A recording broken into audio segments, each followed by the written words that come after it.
If you're still using Claude Code one conversation at a time, you're using it wrong. And this video is going to change how you work with it.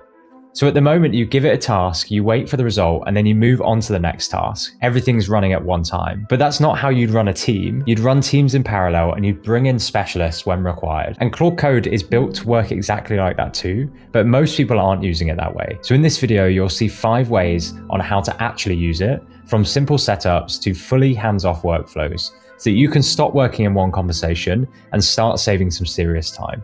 So let's get into it. And I'll start off with something that surprised me when I first found out about it. So every single time you use Claude Code, even in a basic conversation, it's already using a version of these patterns that we'll run through behind the scenes. So it actually has already built-in sub-agents that it uses automatically without you having to tell it to. So there are actually 3 built-in sub-agents baked into Claude Code. The first one is called Explore, and Explore is basically a fast, cheap scout. So it runs on Haiku, which is Anthropic's fastest and cheapest model. And all it can do is read your files. So it can search your files, it can look through folder structures, but it's read only, it can't change anything. So when you ask Claude something like, how does my user authentication work in this project? Then Claude will often spin up an Explore agent behind the scenes without you asking to. It will go off, read through your files with its own set of context window, and it will come back with a summary, and your main conversation therefore can stay clean. It doesn't bloat the context. And you'll actually see this inside the terminal when you run these tasks. You'll see it pop up in the terminal as the Explore tool. The second one is similar. It's called Plan, but it specifically activates when you're in plan mode. So if you type /plan or hit Shift Tab twice to enter plan mode, then Claude is going to use the Plan sub-agent to research your code base before it presents you with a strategy. Again, separate context window, read only. And the third one that they've implemented behind the scenes is general purpose. And this, as it sounds, is quite general purpose. So it's the one that does the heavy lifting. It runs on Sonnet and it has full tool access, so it can read and write. And Claude uses it for complex multi-step tasks. So if you're asking Claude to do something that requires both exploring the code base and making changes across multiple files, that's when it will often delegate that to a general purpose sub-agent. And the key thing here is you've not told it to do anything. Claude is deciding when to use these automatically. It's looking at the complexity of your task and routing it to the right sub-agent. And all of those sub-agents run with their own context window so that your main conversation never gets bloated with all the reading and searching of those files. So even before we get into the 5 patterns, just know that Claude Code is already doing some of this work for you. But when you understand the full spectrum of the patterns, you can take control and get so much more out of it. Okay, so with that context, let's start at the beginning with pattern 1. A sequential flow is exactly as it sounds. You open a terminal, you start a Claude Code session, and every task you give it builds on the last one. So we've got you here, we assign a task, we then move to the next task once task 1 is finished, move to the next, and our shared context is growing over time. So it's building on the context that we've been given it throughout the different tasks. So it might be something like build me a landing page. Claude then builds it as task 1 or a first version of it. You say add a hero image to page 1, add a contact form. All of these are different tasks that build on the first task. And the output of task 1 can feed into task 2, and the outputs of task 1 and 2 can feed into task 3 because it's all stored in the context window. And this might seem like you're not using any sub-agents, but remember that Claude has those built-in sub-agents. So even in this single conversation, Claude might spin up its Explore, Plan, or general purpose agents that help by actually offloading some context at the right time to get stuff done faster or more effectively on your behalf. And you'll see these pop up in the terminal, but from your perspective, it's still just one conversation flow between you and Claude. Now, the really important thing to understand about sequential flow is that it has a ceiling, and that ceiling is dictated by the context window, and that's shown by the little green bar on the bottom of the terminal. So the longer you work in that one session, the more the context is going to accumulate, and at that point Claude starts forgetting things or not being able to find things, which is what we call context rot. So this is where skills and commands become super valuable, because if you've got a well-structured Claude.md and some well-structured skills that are described well, then Claude is able to load in that skill and any reference files at the right time and then offload it at the right time also to not bloat the conversation window. And then using commands like /clear and /compact will help you actually keep the summary of the conversation in the context. But eventually with this, you're going to hit a wall, and that's when we need to move to pattern 2. And pattern 2 is called the operator. And this time you are acting as an orchestrator. So instead of running one Claude session, you're going to open up multiple terminal windows. You might have found yourself doing this already to get things done quickly. each has its own Claude instance. So you can treat these like separate agents. Terminal 1, 2, 3, and 4, completely separate agents. They have their own context window, and therefore you can give them specific context for a specific task. So this time, let's say you're building out a SaaS app. You need a new onboarding flow built. You also need your checkout bug fixed, and you want to experiment with a new design for, let's say, your user settings page. All of these tasks that we've mentioned don't depend on each other. And that's one of the reasons why we can actually orchestrate these in completely separate terminals that don't bloat each other's context. Because there's no connection between those terminals, we are purely coordinating. So you open 3 terminals like this inside VS Code, and Claude actually has now a built-in flag to do this much easier. So in the first terminal, you type in Claude-W, which is important, new onboarding flow. The second one, Claude-W, fix checkout bug, and the third one, Claude-W, redesign user settings. And you'll see that in the project folder here, we've now opened up what's called a work tree, where we've got new onboarding flow, fix checkout bug, and redesign user settings.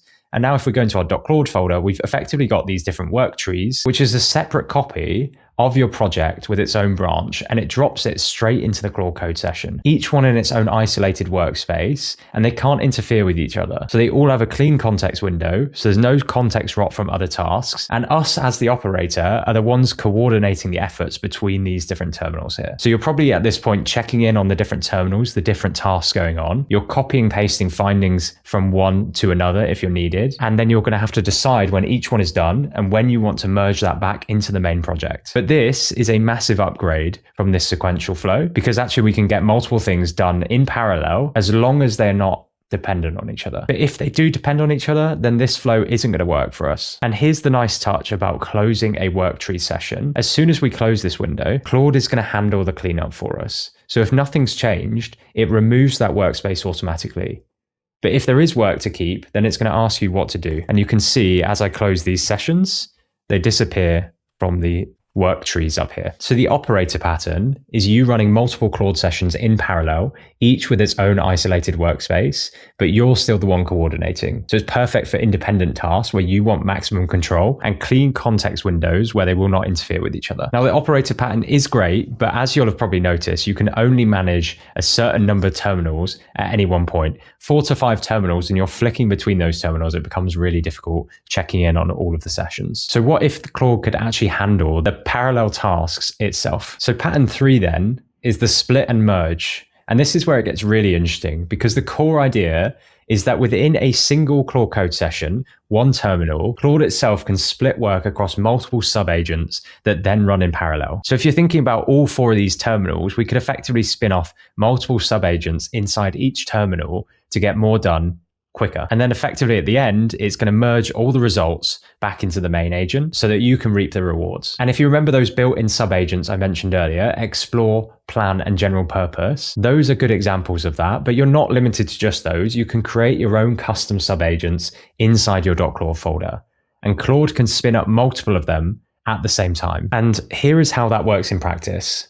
You give Claude a task. Claude is going to analyze that task and realize that it can be broken down into independent pieces. It will then fan out into multiple sub-agents, each one running in its own context window, and each one focused on their specific piece of work. And then when it's all done, it will merge all those results automatically and give you the final output. So a lot is happening in the background here that we don't have to manually tell it to do. So let's say you ask Claude to research 5 different competitors for a client proposal. Instead of researching them one by one, which could take ages, if we ran it in that sequential flow pattern one, Claude can spin up 5 sub-agents, 1 per competitor, and they all research simultaneously. So each one is going to come back with their findings, and the main agent is going to synthesize the 5 findings into one single report. And Boris Cherny, even one of the creators of Claude Code, has talked about sometimes spinning up 15 sub-agents at a time to get things done. But actually the limit on this is 10 at once. So 10 sub-agents at once. Claude will actually queue any additional tasks as additional sub-agents. But here's the critical limitation here.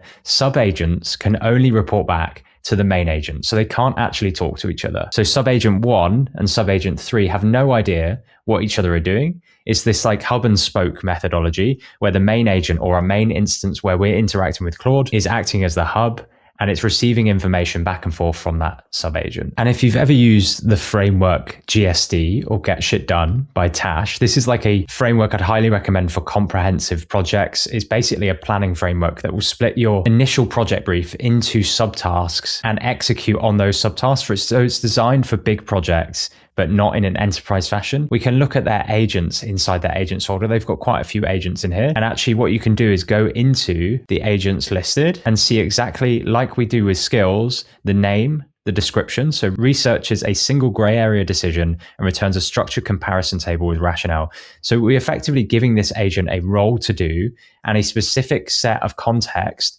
that it goes out and performs a certain process, as well as giving that agent a certain set of tools that it actually has access to. Now, Claude will read the name of all agents in our .claude folder and decide when it's suitable to offload a task to those sub-agents, i.e. it will automatically use it when it thinks the task matches the description. Or you can specifically say, I want to use the advisor researcher sub-agent in this task. And one of the most powerful applications of this pattern is the builder validator chain. So you have one sub-agent build something, and then you have another sub-agent actually review it. But what that requires is the sub-agent one to build it first, pass it back to the main agent, pass that to the second sub-agent through here, and then that passes the results back to the main agent. So you can see, because they can't communicate with each other, that we're actually orchestrating it through this main agent. But you can effectively get a built-in quality check without doing any of the reviewing yourself by using that builder validator chain. So split and merge is Claude doing the parallelization for you within a single session. So it can fan out work to those sub-agents and merge the results for you. And again, they keep your context window clean. So this is really powerful. So split and merge is awesome, but it has one limitation. Sub-agents can't talk to each other.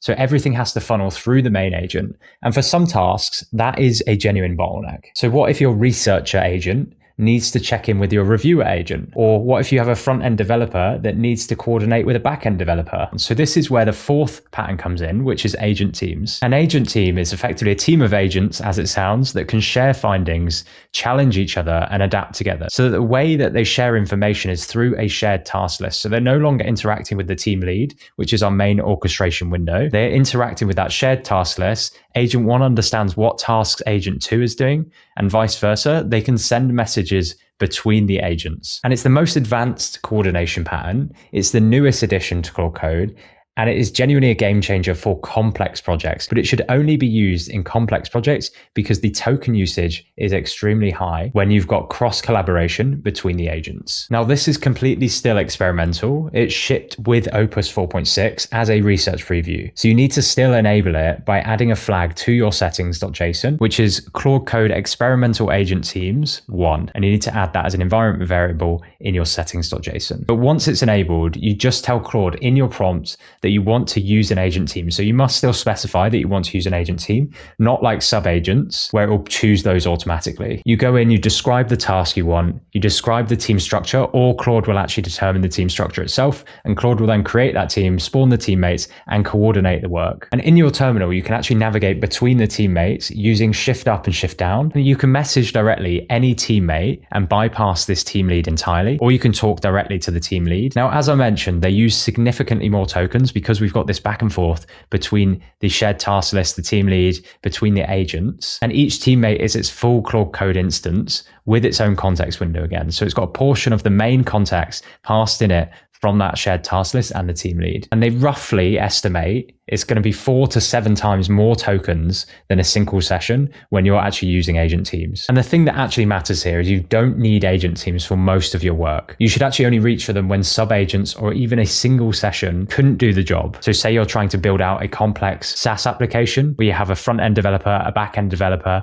and then a testing developer that spins up tests and needs to communicate to agent 1 and 2 as they build. That is an example where you would actually want an agent team to save from back and forth between the orchestration layer. But a lot of people in the community are just saying that actually this is just a way to produce large quantities of work very quickly, which isn't necessarily a good thing. You still need the work to be the right work. So it's powerful, but expensive. So only reach for this when the task genuinely needs that cross collaboration. So patterns 1 through 4 all have one thing in common. You're there in the terminal, you're either typing, coordinating, or at least watching the task. But what if you didn't need to be there at all? So this brings us on to the last pattern, which is Claude working without you. So this is the dream of autonomous workflows where you don't need to be in the loop. You just set a task, you walk away, and you come back to the results. And this is called Headless. And it's where Claude Code goes from being a tool you sit with to a team member that's going to go and work independently. This requires you having no conversation back and forth,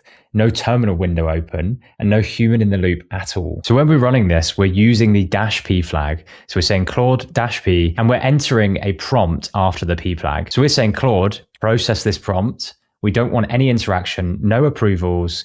You've got full permissions. Just go get it done and return to me the result when you've finished. And that on its own is kind of iterating with that task, Claude -p prompt, and will give us that report.json. But when it gets really groundbreaking, when it gets really powerful, is like when you plug this into other systems. So if you plug this in to your Windows or your Mac scheduling function, your cron functionality that can say at 7 a.m. every day, fire in this command to my terminal, and then Claude goes and iterates and gets the report and sends it back to you, that is when it genuinely becomes a game changer. Because then what we're doing is actually creating workflows that can run on a schedule without your input. So it could be review yesterday's work and write a summary to a morning report.md. So when Claude wakes up, it's going to read all the work you did yesterday, analyze them, write the report, and then you just have to go and look at the output before you've even done anything. You didn't open a terminal. You didn't even type a prompt in. It basically just happened. Or say you're actually running content for your business. You could have a script that pulls your latest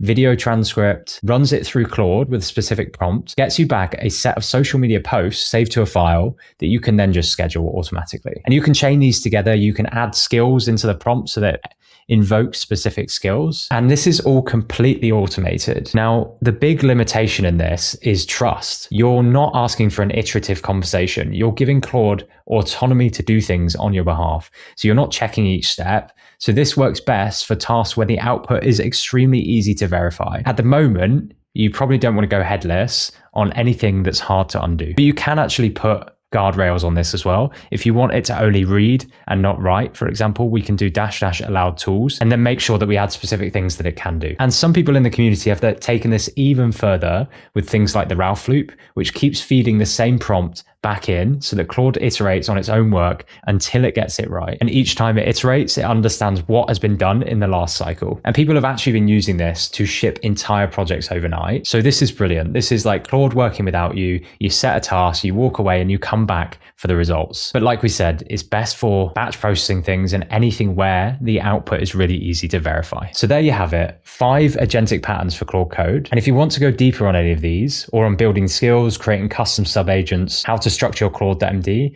and actually put these patterns into practice with real projects, then check out the first link to the Agentic Academy in the description below. We've got a full Claude Code track where we build this stuff step by step. And let me know in the comments which pattern you're looking forward to trying. And if this did save you the time of figuring out this yourself, then I'd really appreciate a like and subscribe. Thanks so much for watching.